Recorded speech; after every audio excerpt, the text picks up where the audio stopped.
Hello friends, જય બોલે કેટરસના catering વિડીયોમાં તમારા બધાનું સ્વાગત છે. તો આજે હું તમને આ વિડીયોમાં બતાવીશ જય બોલે કેટરસના ફેમસ બટાકાવડાની રેસીપી.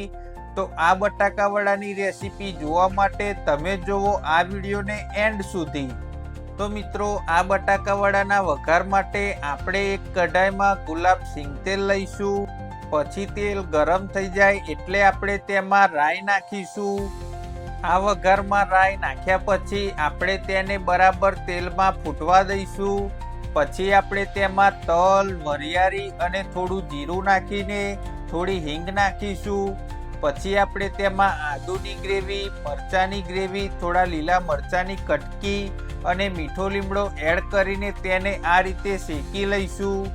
પછી આપણે તેમાં ગળપણ માટે બોરું ખાંડ નાખીશું. તો મિત્રો, આ બટાકાવડામાં આ બોરું ખાંડનું કોઈ ચોક્કસ માપ હોતું નથી. મેં આ બોરું ખાંડ આશરે સ્વાદ અનુસાર લીધું છે. પછી આપણે તે બટાકાવડાના વઘારમાં હળદર નાખીશું.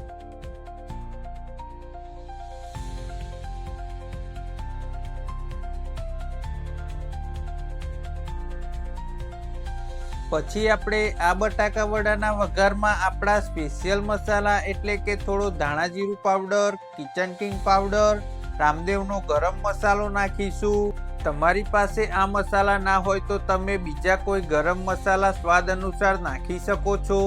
પછી આપણે તેમાં આમચૂર પાવડર નાખીશું. પછી આપણે આ બટાકાવડામાં સ્વાદ અનુસાર મીઠું નાખીશું.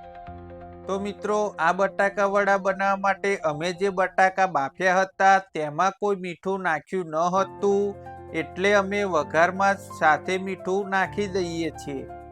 તો મિત્રો, આ બટાકાવડાનો વઘાર કમ્પ્લીટ થઈ ગયો છે. પછી આપણે તે છગડાને બંધ કરીને તેમાં લીંબુનો રસ નાખીશું.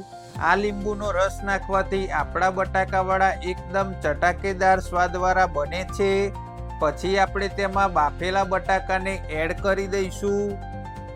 તેની સાથે આપણે આ બટાકાવડાના મસાલામાં કાજુ દ્રાક્ષ નાખીશું. આ બાફેલા બટાકાનો મસાલો વઘારમાં એડ કર્યા પછી આપણે તેને બરાબર મિક્સ કરી લેવાનું છે.